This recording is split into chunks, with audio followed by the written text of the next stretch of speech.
Good evening students. तो आज मैं शशांक और आज करने वाले हम चैप्टर नंबर 6। ठीक है, इसमें केवल डेरिवेशन है। हाँ, टोटल डेरिवेशन करा रहा हूँ। पहले मैं डेरिवेशन करा रहा हूँ। देखिए, अगर आप इसको पेपर के एंड में भी पढ़ोगे ना तो भी आपके लिए बहुत ही फ़ायदे होगा। ठीक है, अगर आप इसको एंड में पढ़ते हो तो भी आपके लिए बहुत फ़ायदा होगा, क्योंकि इसमें मोस्ट इंपॉर्टेंट डेरिवेशन है। एक वीडियो आएगी जिसमें चैप्टर वाइज होंगी, एक आएगी जिसमें न्यूमेरिकल वाइज होगा, जिसमें न्यूमेरिकल होंगे। ठीक है, इसमें डेफिनेशंस नहीं है, इसमें ना कि न्यूमेरिकल है, इसमें केवल डेरिवेशन है चैप्टर वाइज। तो चैप्टर नंबर 5 तक मैं करा चुका हूँ। ठीक है, चैप्टर नंबर 5 में करा चुका हूँ। आज आपका चैप्टर नंबर 6 है और मेरे हिसाब से मोस्ट इम्पोर्टेंट है। ठीक है, बोर्ड एग्जाम से जो है ये चैप्टर नंबर 6 आपके लिए मोस्ट इम्पोर्टेंट है। दिखाता हूँ, चलिए चलते हैं। देखिए, चैप्टर नंबर 6, पहला प्रश्न है, व्हीटस्टोन सेतु अथवा किरचॉफ के नियम की सहायता से व्हीटस्टोन सेतु की संतुलित अवस्था में उसकी भुजाओं के प्रतिरोधों के बीच संबंध का व्यंजक ज्ञात कीजिए।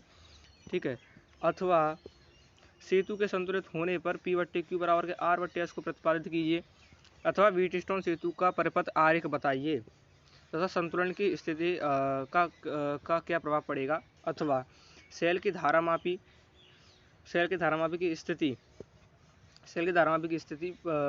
बदल देने पर संतुलन की क्या प्रभाव पड़ेगा, अथवा साम्यावस्था में व्हीटस्टोन सेतु भुजाओं के प्रतिरोधों के संबंध स्थापित कीजिए। देखिए, यह प्रश्न इन प्रकारों से पूछा जा सकता है। ठीक है, इतने प्रकारों से यह प्रश्न जो है पूछा जा सकता है। तो ये गलती मत कीजिएगा कि आप पहचान ही ना पाए प्रश्न को। ठीक है, तो प्रश्न को तो पहचानने की कोशिश कीजिएगा। ये इस प्रकार 1, 2, 3 और 4, ठीक है, 5 प्रकार से यह प्रश्न को पूछा जा सकता है। देखिए, हम जब पढ़ते थे तो हमें बताया गया था कि व्हीटस्टोन सेतु मोस्ट इंपोर्टेंट बताया गया था व्हीटस्टोन सेतु। लेकिन मैं बताऊं आपको, देखिए, संग्रहित करके जो प्रश्न बनता है ना, मिलाकर प्रश्न बन जाता है। किसी चैप्टर में से दो डेरिवेशन को मिलाकर प्रश्न बना दिया गया। अब देखिए, यह प्रश्न आया था, मैं आपको प्रश्न बताऊं कि व्हीटस्टोन सेतु किस सिद्धांत पर कार्य करता है। ये आया था, व्हीटस्टोन सेतु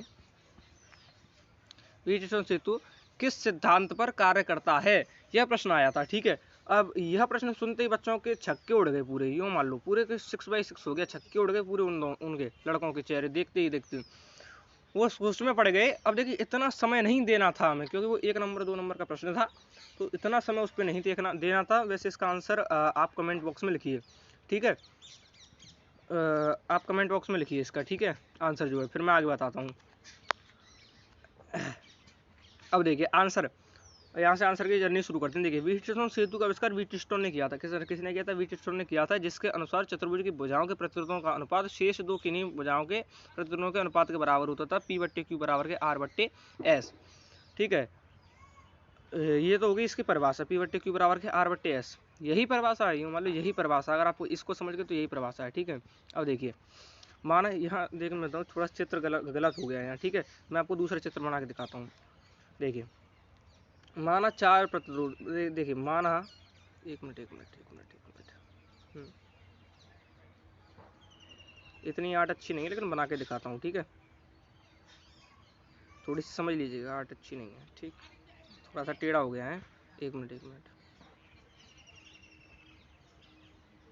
यहाँ से यूं और यूं यूं यूं समझ जाइएगा। ठीक है, थोड़ा सा आप, थोड़ी सी आर्ट ऐसी है। देखिए, व्हीटस्टोन सेतु है ये। ठीक है, इसमें क्या 4 प्रतिरोधों को लगाया जाता है। एक प्रतिरोध ये रहा, एक ये रहा, एक ये रहा और एक ये रहा। 4 प्रतिरोध हैं इसमें। ठीक है, तो चारों चतुर्भुज के रूप में जोड़ा गया चारों को। ठीक है, चार प्रतिरोध हैं PQRS। ठीक है, प्रतिरोध के अंदर 4 हैं, PQR और S। ठीक है, ABCD की श्रेणी क्रम में जोड़ा गया। इनको क्या है? ABCD के क्रम में क्या है? जोड़ा गया है। ठीक है, विकर्ण A और C के बीच सेल विकर्ण A, देखिए कहाँ A B, ये PQRS है, ये प्रतिरोध PQRS है।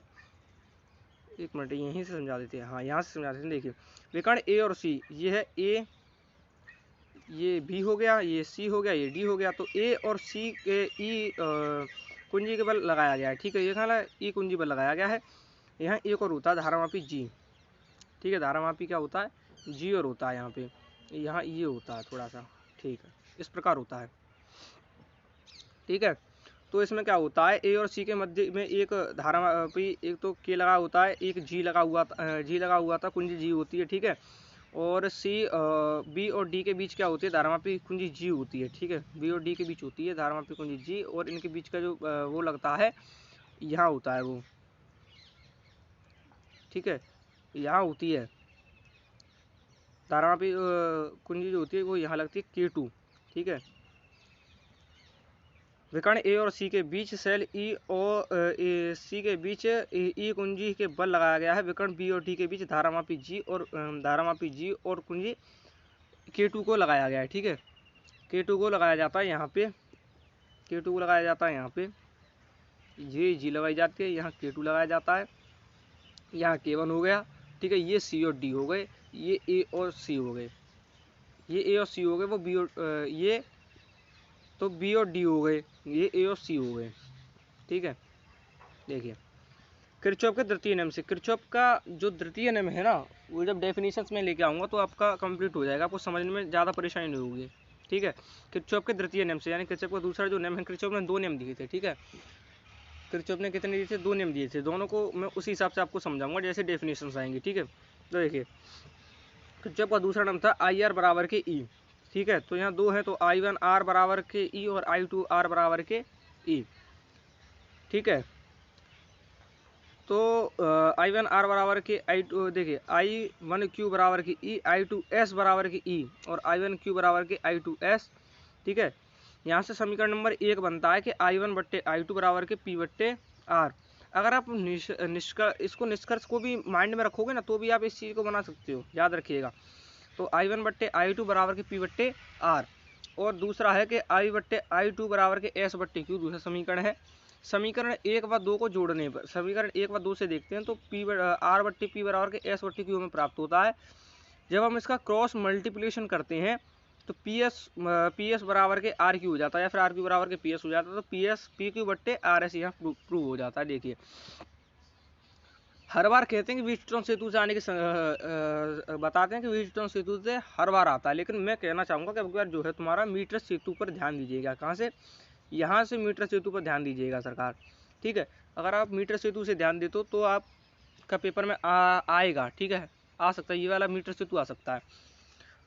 चूंकि देखिए व्हीटस्टोन सेतु तो हर बच्चा तैयार करके बैठता है कि व्हीटस्टोन सेतु आएगा, लेकिन पिछली बार के जैसे पैटर्न चेंज हुआ था ना पेपर का, उस हिसाब से नहीं है, तो इस हिसाब से बता रहा हूँ तो आपको। मीटर सेतु देखिए, मीटर सेतु 1 मीटर लंबा तार तथा एक समान अनुप्रस्थ परिक्षेत्र कॉन्सेंट्रेटेड मैग्नेट का एक तार AC होता है, ठीक है। यह तार एक लकड़ी के बोर्ड पर 1 मीटर पैमाने से कसा रहता है। तार के सिरे A और C L आकार से मुड़ी हुई तीनों पत्तियों में जुड़े होते हैं। इन पत्तियों के सिरों से संबंधित पेच होते हैं। इन पत्तियों के बीच में दोनों ओर कुछ रिक्त स्थान छोड़ दिया जाता है, जिससे कि जो है कि इसकी तीसरी जो पत्ती होती है वो भी लगा दी जाए, ठीक है। तांबे की जो तीसरी पत्ती होती है वो भी लगा दी जाए। धारामापी जी और विसर्पी कुंजी बी जोड़ देते हैं। चित्र के अनुसार आप समझ जाओगे एक बार में। देखिए ये है चित्र, ये क्या है, चित्र है, ठीक है। यहाँ से आप समझ जाओगे। ये रहा तुम्हारा 1 मीटर का पैमाना, 1 सेंटीमीटर का पैमाना, 1 मीटर का, ठीक है। धारामापी कुंजी जी, ठीक है। उस प्रकार कुंजी के और ई यहाँ पे हो जाएगी, ठीक है। अब देखिए सिद्धांत प्रतिरोध ज्ञात करना है, सिद्धांत प्रतिरोध ज्ञात करना सीखते हैं। यह उपकरण व्हीटस्टोन सेतु के सिद्धांत पर कार्य करता है, ठीक है। अगर यहाँ से आ जाता है आपका कि मीटर सेतु किस पर कार्य करता है, किस पर करता है, तो आपका व्हीटस्टोन उस पर करता है, व्हीटस्टोन सेतु पर करता है। प्रयोग करते समय जब विसर्पी कुंजी के तार AC के विसर्पी कुंजी बिंदु B पर स्पर्श कराते हैं तो यह तार जो है 2 भागों में बढ़ जाता है, जो AB और BC के रूप में है, ठीक है। किस में बढ़ जाता है, 2 भागों में बढ़ जाता है। ये मान लीजिए AB, ठीक है, ये हो गया AB और ये होगा BC, ठीक है। और देखिए P बट्टे Q बराबर के R बराबर के S, ये क्या है आपका व्हीटस्टोन सेतु है। हम जानते हैं कि P जो रो बराबर होता है वो व्युत्क्रमानुपाती होता है, यानी कि इन्वर्सली प्रोपोर्शनल होता है L/A के लिए, लंबाई बट्टे क्षेत्रफल के इन्वर्सली प्रोपोर्शनल होता है। तो अब क्या होता है तथा Q, ठीक है, Q इन्वर्सली प्रोपोर्शनल 100 माइनस के L/A। क्योंकि मैंने ऐसा इसलिए किया है क्योंकि देखिए दूरी कितनी है, 2 है। दूरी कितनी हो गई थी वहाँ, 2 हो गई थी। AB बराबर के बी सी, ए बी बराबर के, ए बी और बी सी थी, दो दूरी थी इसमें, ठीक है, तो दोनों के हिसाब से लिया गया है। तो Q is inversely proportional 100 minus L upon A. P तथा Q का मान समीकरण 1 में रखने पर, P तथा Q का मान किस में रखेंगे, समीकरण 1 में रखते हैं, तो क्या होता है L अपॉन ए और 100 माइनस एल बट्टे ए बराबर के R बट्टे एस, यह आपके रूप में, यह समीकरण आपके रूप में आ जाता है, तो ए से ए कट जाएगा, ठीक है। तो R बट्टे एस बराबर के L बट्टे 100 माइनस एल हो जाता है, अथवा एस बट्टे क्यू इसको उल्टा, एस बट्टे आर इसको उल्टा कर दीजिए, एस बट्टे आर बराबर के 100 माइनस के एल बट्टे आर, ठीक है। तो एस बराबर के आर का गुणा कर दीजिए, क्रॉस मल्टीप्लिकेशन करेंगे ना, तो क्रॉस मल्टीप्लिकेशन यानी कि गुणन फल की जो विधि होती है, गुणन की जो विधि होती है, उसको अपनाने पर क्या होता है, एस बराबर के आर बट्टे बराबर में क्रॉस हो जाता है, एस बराबर के आर 100 माइनस के एल बट्टे एल, ठीक है, दूरी के लिए, ये हो गया। अगली देखिए, अगली आपकी विभव मापी द्वारा, ये अधिक नहीं आएगा लेकिन आने की संभावना हो सकती है, लेकिन आएगा नहीं, ठीक है, इसलिए मुझे पता है कि आएगा नहीं यहाँ से, पर देख लो आप। विभव मापी द्वारा लेंथ सेल का आंतरिक प्रतिरोध ज्ञात करना, अथवा विभव मापी द्वारा किसी सेल का आंतरिक प्रतिरोध ज्ञात करने के लिए सूत्र की स्थापना करनी है। अगला है इसी में, अथवा हाँ यही है, दो प्रकार से यह प्रश्न आ सकता है, ठीक है, एक और दो, दोनों प्रकार से प्रश्न आ सकता है ये। अब देखिए, माना किसी सेल का विद्युत वाहक बल E, आंतरिक प्रतिरोध R है, वह बहने वाली धारा I है और सेल का प्रतिरोध R है। ओम के नियम क्या था, V अपॉन I बट्टे बराबर के R। तो यहाँ से V बराबर क्या है, समीकरण नंबर 1 तो हम जानते हैं कि E बराबर के V प्लस IR, ठीक है। V के स्थान पर क्या रखेंगे, IR, तो E बराबर के IR plus I big R plus small r, ठीक है। I यहाँ से कांस्टेंट निकाला, यानी कि क्या निकाला, उभयनिष्ठ निकाला, हिंदी में बोलते हैं उभयनिष्ठ, ठीक है, उभयनिष्ठ निकाला यहाँ से, तो E बराबर के small I big R plus R bracket में। समीकरण 2 में समीकरण 1 से भाग देने पर, अब क्या करेंगे, समीकरण 2 में समीकरण 2 में समीकरण 1 से भाग देंगे, ठीक है। तो E बट्टे V बराबर के I big R plus R, ठीक है, बट्टे IR, I से धारा से धारा कट जाएगी, E बट्टे V बराबर के बिग R बट्टे बिग R प्लस R बट्टे स्मॉल R बट्टे R, R से R कट गई, R से R गया, ठीक है। तो E बट्टे V बराबर के 1 प्लस स्मॉल R बट्टे बिग R, तो E बट्टे V इधर ले आएंगे, एक को इधर लेके आएंगे तो माइनस में हो जाएगा, E बट्टे V माइनस 1 बराबर के V बट्टे R, R अगर स्मॉल R यानी कि आंतरिक प्रतिरोध जब हम निकालेंगे तो R बराबर के E बट्टे V माइनस के 1 इंटू R हैंस प्रूव्ड, ठीक है। अब देखिए, विभव मापी के सिद्धांत से हम जानते हैं, अब हमने क्या समझा कि विभव मापी के सिद्धांत से हम क्या समझे, तो विभव मापी के सिद्धांत से हम जानते हैं कि V क्या होता है, जो विद्युत विभव होता है वो डायरेक्टली प्रोपोर्शनल होता है, यानी कि पूर्ण निर्भर करता है किस पर, उसकी लंबाई पर। तो V बराबर के कांस्टेंट लेते हैं, V बराबर के KL कोई मानक मान ले लेते हैं, ठीक है। तो V बराबर के KL, यदि लंबाई L1 और L2 हो तब, यदि लंबाई क्या हो, L1 हो और L2 हो तब V बराबर के KL1 और E बराबर के KL2, इस प्रकार, ठीक है। और R बराबर के KL1 बट्टे KL2 माइनस 1 इंटू R, के से K कट गया, R बराबर के L1 बट्टे L2 minus 1 into R hence proved. कोई परेशानी नहीं, ठीक है। तो देखिए, अगला है, विभव मापी द्वारा दो सेलों के विद्युत वाहक के बलों की तुलना करनी है। विद्युत मापी द्वारा दो सेलों के विद्युत वाहक बलों की तुलना करनी है, ठीक है। तो माना विभव मापी की विभव प्रवणता के, विभव मापी की विभव प्रवणता के है, माना प्रथम सेल के विद्युत वाहक बल E तथा इसके संगत विभव मापी के वॉट के संतुलित जो लंबाई है वो L1 है, कितनी है, तार की जो लंबाई कितनी है, L1 है, तथा द्वितीय सेल का विद्युत वाहक बल E2 है, तथा उसके संगत विभव मापी के तार की लंबाई L2 है, ठीक है। तथा E, ये तो मैं पता था, ठीक है, E directly proportional to L होता है। प्रथम सेल के लिए यानी पहले सेल के लिए E1, पहले सेल के लिए ये हो गया, ठीक है, E1 अनुक्रमानुपाती L1 के लिए। ठीक है, तो E बराबर के KL1 समीकरण नंबर 1 ले लिया। द्वितीय सेल के लिए E2 बराबर के KL2 ले लीजिए। ठीक है, KL2 हो गया दूसरे वाले सेल के लिए। ठीक है, तो समीकरण 1 व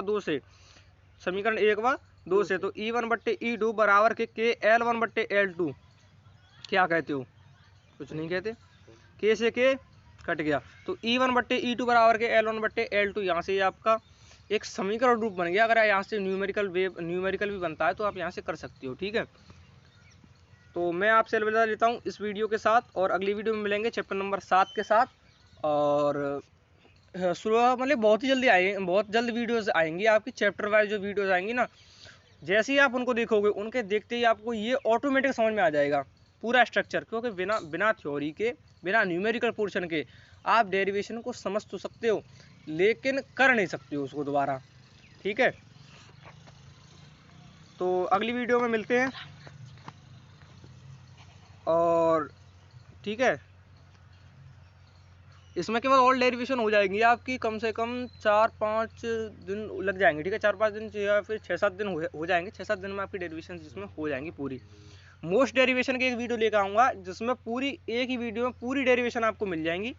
ठीक है, और thank you to all to watching this video, and I am meet to आने वाली वीडियो में। ठीक है।